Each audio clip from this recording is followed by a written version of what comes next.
Existem igrejas cristãs que decidiram não comemorar o Natal, que acham que se tornou uma data muito consumista, uma data que não tem nada a ver com o cristianismo, porque ninguém sabe exatamente que data oficialmente Jesus nasceu. É fato que Jesus não nasceu no dia 25 de dezembro, porque no hemisfério norte estaríamos no inverno, e não era a melhor data para o nascimento de uma criança, e nem os pastores estariam ao relento no inverno. Isso provavelmente aconteceu em um outro momento. Mas também é fato que quando a gente está numa época como essa, nós temos a oportunidade de contar a verdadeira história do Natal. Quer queira ou não, é nesta época que pessoas, inclusive, que nem conhecem a Jesus, comemoram o Natal. Se você tiver o privilégio de ir a Tóquio, você vai ver as luzes de Natal. Se você tiver o privilégio de ir a Dubai, você vai ver as luzes de Natal. As luzes se acendem no mundo todo nesta época do fim do ano. Mas ninguém, talvez, nem todo mundo sabe que essa luz tem um nome. Essa luz, para nós, tem um significado. Essa luz é uma pessoa e ela se chama Jesus. Hoje, o calendário cristão traz à memória que nós estamos no segundo domingo do Advento.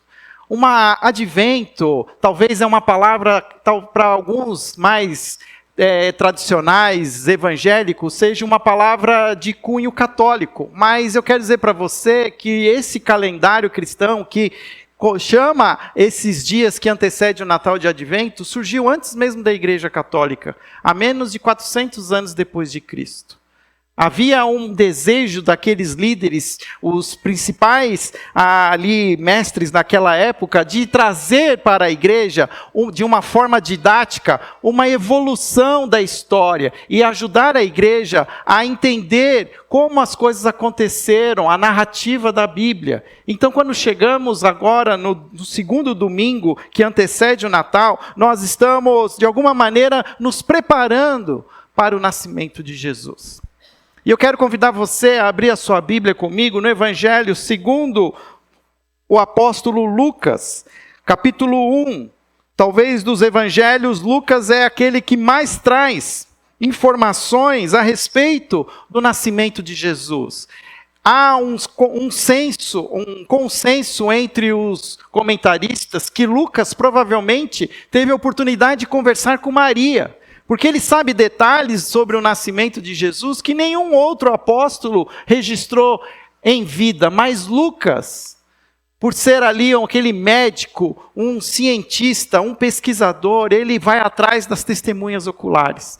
E porque Lucas foi atrás de Maria, nós podemos ter agora a oportunidade de revisitar essa história conhecida como a Anunciação do nascimento de Jesus. Lucas capítulo 1, versículo 26, diz assim: no 6º mês, Deus enviou o anjo Gabriel a Nazaré, cidade da Galileia, a uma virgem prometida em casamento, a certo homem chamado José, descendente de Davi. O nome da virgem era Maria. O anjo, aproximando-se dela, disse: alegre-se, agraciada, o Senhor está com você. Maria ficou perturbada com estas palavras, pensando no que poderia significar esta saudação. Mas o anjo lhe disse: não tenha medo, Maria, você foi agraciada por Deus. Você ficará grávida e dará à luz a um filho, e lhe porá o nome Jesus. Ele será grande e será chamado Filho do Altíssimo. O Senhor Deus lhe dará o trono do seu pai Davi, e ele reinará para sempre sobre o povo de Jacó. Seu reino jamais terá fim. Perguntou Maria ao anjo: como acontecerá isso se eu sou virgem? O anjo respondeu: o Espírito Santo virá sobre você e o poder do Altíssimo a cobrirá com a sua sombra. Assim aquele que há de nascer será chamado Santo, Filho de Deus. Também Isabel, sua parenta, terá um filho na velhice. Aquela que diziam ser estéril já está em seu 6º mês de gestação, pois nada é impossível para Deus. Respondeu Maria: sou serva do Senhor, que aconteça comigo conforme a tua palavra. Então o anjo a deixou. Oremos. Senhor, ajuda-nos a entender a Tua palavra. Que o Teu Espírito também nos ajude a discernir a verdade e a trazê-la, Senhor, à aplicação aos nossos corações. Abra, Senhor, as nossas mentes, sossega as nossas almas nesta manhã, para que possamos estar prontos para ouvir a Tua voz em nossos corações. Essa é a nossa oração, em nome de Jesus. Amém. O Evangelho de Lucas também tem algumas particularidades. Além de ser ele aquele que consegue registrar com precisão, acontecimentos da vinda de Jesus, ele também dá um grande destaque às mulheres. É no Evangelho de Lucas que nós vemos uma maior quantidade de mulheres participando ativamente da história de Jesus. E se existe uma mulher que é importante na história de Jesus, essa mulher se chama Maria. Nós cremos que Maria foi uma santa mulher de Deus. E sabemos que ela foi, de uma maneira especial, escolhida por Deus. E aqui o texto traz para nós uma grande lição de alguém que, na sua mais tenra juventude, recebeu talvez um dos maiores chamados, uma das maiores missões, talvez a mais desafiadora, que nem ela mesma imaginava o que ela estava assumindo ao se tornar a mãe de Jesus. Nós conhecemos a história até o fim. Você e eu, não tem spoiler, nós sabemos, Jesus vai crescer, vai viver 3 anos em ministério. Ele confrontará os líderes religiosos, trará uma nova mensagem de salvação, trazendo uma oportunidade de uma nova conexão com Deus através do seu próprio derramamento de sangue, se tornando ele o Cordeiro perfeito. Imagine você hoje aqui, mamãe, que cuida de uma maneira tão preciosa, com todas as suas forças, suas energias, com sangue, lágrimas e suor. Imaginar que o seu filho possa vir a ser colocado, exposto nu, numa cruz, símbolo de maldição. Imagina o peso desta vocação que Maria recebeu. E o texto ele traz uma delicadeza, uma beleza, em que Maria recebe a visita de um anjo. Anjo significa mensageiro. Anjo não tem outra função a não ser trazer uma mensagem. Essa coisa de anjo da guarda, eu não sei aonde surgiu, não sei como é que essa coisa aconteceu, mas não existe essa coisa de anjo da guarda. O que existe são mensageiros, seres divinos, que vêm ao nosso mundo, rompem com essa alienação entre homens e Deus e trazem mensagens do próprio Deus. E esse anjo, ele vem ao encontro de uma jovem, Maria, na cidade de Nazaré, cidade da Galileia, uma cidade sem importância, uma cidade que não havia ali nada de potencial econômico, político, mas um vilarejo. Mas o Senhor ali escolheu aquele lugar, enviou o seu anjo. E este anjo, ele se encontra então com a Maria. E o texto diz, o nome desta virgem era Maria. E o anjo, aproximando-se dela, disse, alegre-se, agraciada, o Senhor está com você. Maria ficou perturbada com estas palavras, pensando o que poderia significar esta saudação. Imagine você receber a ilustre visita de um anjo. Uma vez eu vi uma entrevista de um homem que dizia ver anjos e demônios. E ele dizia que ele preferia ver os demônios do que os anjos. E o entrevistador achou aquilo curioso. Mas por que você quer ver os demônios? Prefere ver os demônios e não ver os anjos? E ele diz assim, porque os anjos, eles são seres iluminados. Neles há uma pureza. E quando eu me coloco diante deles, eu percebo a minha impureza, eu percebo quão distante eu estou desta realidade celestial. E eu fico incomodado, Mas quando eu vejo os demônios, eu não me incomodo, porque os demônios, eles são seres que estão totalmente carregados de mal, de maldade, e às vezes eu me acho até melhor que os demônios. Faz todo sentido. Eu nunca vi nenhum anjo e também nunca vi nenhum demônio. Mas Maria teve a oportunidade de ver um anjo. Reflexo da pureza, do poder de Deus. E aquilo deve ter sido tremendo. Ela deve ter ficado assustada. Por isso Gabriel, assim que se pronunciou, disse: alegra-te, não tenha medo, eis que eu trago uma boa notícia, que talvez vai trazer peso ao seu coração, mas é a melhor notícia que se poderia trazer para a humanidade. É hora dos céus se encontrarem com a terra. Havia acontecido 400 anos de silêncio, até que a última profecia havia sido revelada. Quem é mais antigo que tinha aquelas Bíblias, que quando passava do Velho Testamento para o Novo Testamento, tinha 4 páginas em branco, que significava os 400 anos de silêncio entre a última manifestação do céu sobre a vida dos profetas. Agora estava de novo o céu se abrindo, o anjo do Senhor descendo, e agora ele não escolheu um profeta, um grande herói, um homem, um soldado, um rei. Escolheu uma menina, uma jovem delicada, de um vilarejo sem importância. Mas sobre esta mulher, Deus derramaria a maior bênção, o maior presente que eu e você pudemos ter um dia nas nossas vidas. Por isso o anjo diz: alegra-se, alegra-se. Você não tem ideia do que está para acontecer. E o anjo disse: não tenha medo, Maria, você foi agraciada por Deus, você ficará grávida e dará à luz um filho, e lhe porá o nome Jesus. Ele será grande e será chamado Filho do Altíssimo. O Senhor Deus lhe dará o trono do seu pai Davi, e ele reinará para sempre sobre todo o povo de Jacó. Seu reino jamais terá fim.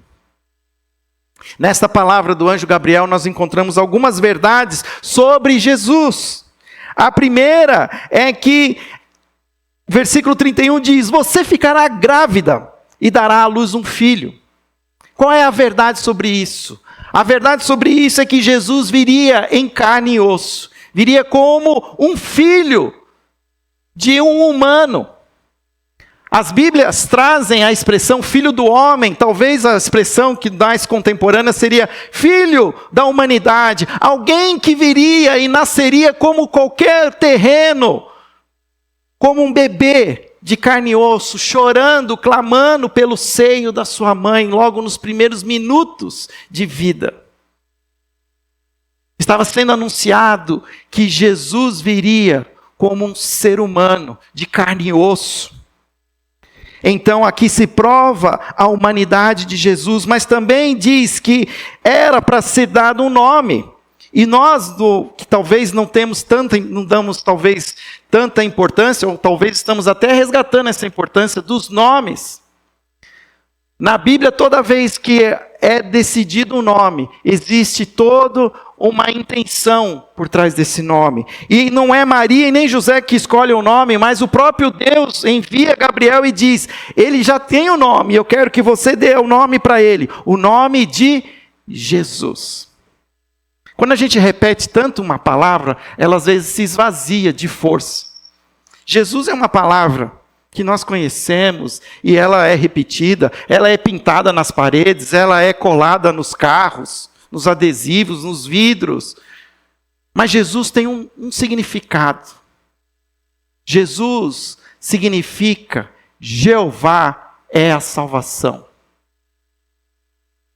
Não existe nenhuma possibilidade de se encontrar uma saída, a não ser através do nome de Jesus. Para todo o caos, para toda a tristeza, para toda a aflição, para todo caminho sem saída, só existe uma solução. E essa solução tem um nome, e o nome é Jesus. Javé é a salvação, Jeová é o Salvador. E se não bastasse ele ser uma figura humana, ter um nome de força e salvação, também diz o texto que ele será grande e será chamado Filho do Altíssimo, ou seja, a sua vida, sua pessoa e o seu trabalho mudariam a história da humanidade, por isso seria algo grande. E ele será chamado também de Filho do Altíssimo. Então aqui nós já começamos a ver algumas características. Não só ele seria Salvador, mas ele também vem para ser o Filho de Deus, que nós estamos vendo no início do Novo Testamento. Ninguém havia ainda entendido a revelação do que a gente chama muitas vezes da segunda pessoa da Trindade, o Filho, mas agora começa-se a dizer, ele será o Filho de Deus. O Senhor lhe dará um trono de seu pai Davi, e ele reinará para sempre sobre o povo de Jacó. Seu reino jamais terá fim. Ou seja, ele não só seria o Salvador, mas ele também vem com o poder de ser o Filho de Deus, e ele vem para ser o Rei. Lembra que eu comecei essa fala falando sobre o advento? Eu e você, nós estamos entre o já e o ainda não. O já e o ainda não dessa profecia exposta pelo anjo Gabriel. Porque o texto diz que Maria ficará grávida e dará à luz um filho. Cheque, ok. E ela porá o nome de Jesus, e ele será grande, e será chamado Filho do Altíssimo. Ok, cheque. Mas depois ele diz, o Senhor Deus lhe dará o trono do seu pai Davi, e ele reinará para sempre sobre o povo de Jacó, e o seu reino jamais terá fim. Opa, tem algo que ainda não aconteceu. Porque Jesus morreu como cordeiro perfeito, derramou o seu sangue naquela cruz. E de maneira belicosa, de maneira arrogante, colocaram-se uma placa sobre a cabeça de Jesus, dizendo, olha aqui o rei dos judeus. Mas aquele ainda não é o rei. Era preciso que Jesus primeiro morresse naquela cruz, para expiar os nossos pecados, porque só haverá perdão dos pecados através do derramamento de sangue. Mas se existiu uma sexta-feira negra, houve um domingo de luz e vitória, pois Jesus no terceiro dia ressuscita, vive ainda com os seus discípulos mais 40 dias e depois sobe aos céus, dizendo que um dia ele voltará, não mais como um cordeiro ferido, mas agora como o leão de Judá, a raiz de Davi, o rei dos reis, com todo o poder cósmico, sobrenatural, e virá para reinar e julgar vivos e mortos. E esta é a nossa expectativa. Por isso nós falamos do segundo advento, que ainda não aconteceu, a vinda do Rei Jesus. O Natal nos ajuda a lembrar da vinda do menino Jesus. E nós o celebramos. Pois ainda existem pessoas que ainda precisam entender esta mensagem, permitir que Jesus nasça em seus corações, que Jesus, a luz do mundo, ilumine os nossos corações e as nossas mentes. Mas nós que já temos os nossos corações iluminados, já entregamos as nossas vidas a Jesus, nós precisamos entender que o Natal também nos traz a memória que a história ainda não acabou. Que mesmo que ainda existam outros poderes, outras forças, outros reinos, ainda existem outros líderes, nós estamos na expectativa da vinda do Rei dos Reis, do Senhor dos Senhores. E nós não podemos perder esse foco. Nós não podemos perder essa expectativa de que nós temos um Deus vivo e que voltará e reinará entre nós. Perguntou Maria ao anjo, como acontecerá tudo isso se eu sou virgem? Eu ainda nem me casei com José. Era muito comum os acordos matrimoniais e eles eram selados de uma maneira que era quase que preciso um divórcio para romper com esses acordos matrimoniais. E o anjo respondeu: o Espírito Santo virá sobre você, e o poder do Altíssimo cobrirá com a sua sombra. Assim aquele que há de nascer será chamado Santo, Filho de Deus. É a primeira vez que a palavra Espírito Santo aparece nos relatos do Novo Testamento. E nós vemos agora a Trindade se mostrando em toda a sua revelação. Deus Pai, Deus Filho, Deus Espírito Santo. Uma obra completa está para se realizar através de Maria. O anjo também diz que a sua parenta, prima Isabel, terá um filho na sua velhice, que nós vamos saber vir a ser João Batista, aquele que prepara o caminho para Jesus. E no versículo 38, nós temos uma resposta de Maria. Se você é alguém que já leu a Bíblia por algumas vezes, conhece um pouco sobre as narrativas da história da Bíblia, nós vemos que toda vez que Deus se revela, que chama alguém para um plano, para um propósito, o mais comum que aconteça é que esta pessoa que ouve pela primeira vez, ela diz: ai de mim, Senhor, sou um homem de impuros lábios. Isaías. Jonas fugiu, foi para a direção contrária. Moisés: Senhor, eu não sei falar, eu vou gaguejar. Escolhe outro. Grandes heróis, homens de Deus, se disseram incapazes e pediram: afasta de mim esse cálice. Mas qual é a resposta que nós temos dessa menina, dessa jovem? Talvez ela não sabia tudo aquilo que estaria para acontecer, mas olha a resposta linda que ela dá. Sou serva do Senhor, que aconteça comigo conforme a tua palavra. Você é capaz de responder a uma palavra de Deus desta maneira? Como Deus tem se revelado a você nos últimos dias? Será que você tem dado desculpas? Senhor, quem sou eu? Eu não tenho bens, eu não sou de uma família de posses, eu não tenho status, eu vivo numa comunidade carente. Escolhe outro Deus. Mas Deus, Ele decide escolher os improváveis para realizar as tarefas impossíveis. O versículo anterior diz que para Deus não há impossíveis.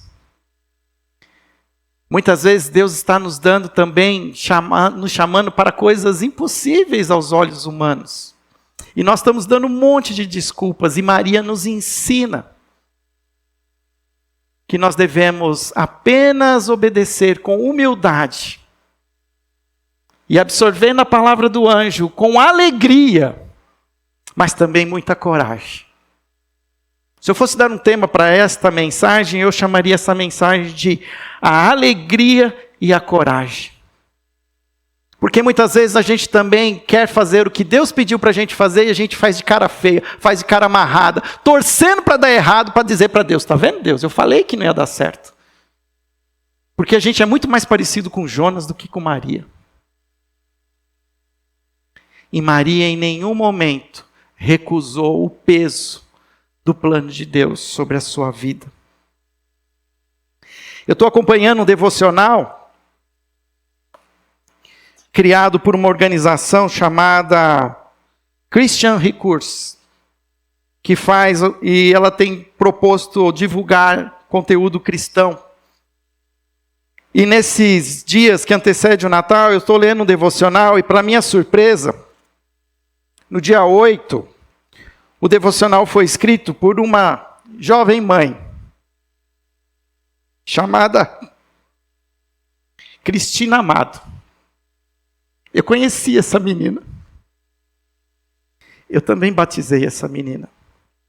Hoje ela é uma mãe de 2 filhos, casada com um cara muito legal, chamado Felipe Amado. Os dois estão envolvidos em missões, trabalhando com recursos para a igreja, e ela escreve esse devocional, e ela decidiu escrever sobre Maria. E ao final do texto, ela diz assim: Maria não tinha o calibre para a tarefa, assim como Moisés, Jonas, Davi e tantos outros. E nem nós temos. Somos todos inaptos para sermos coparticipantes da história que ele tem escrito desde o início dos tempos. Temos medo, nos sentimos desqualificados, imploramos para que outras pessoas sejam enviadas. Maria, porém, nos mostrou outro caminho. Ali ela entendeu que realmente havia sido agraciada por Deus e enfrentou o chamado com humildade, coragem e alegria. Que assim como ela, nós possamos corajosa e alegremente caminhar na direção que Deus está nos chamando, descansando na certeza de que Ele está no controle, lembrando-nos convictos de que para Deus não há impossível e que somos agraciados por participar da sua história. O Natal que está para acontecer agora no final desse ano só fará sentido novamente se nós aceitarmos participar dessa história. Aceitarmos participar dessa história através do próprio Espírito Santo que se derramou sobre Maria, que ele se derrame sobre nós,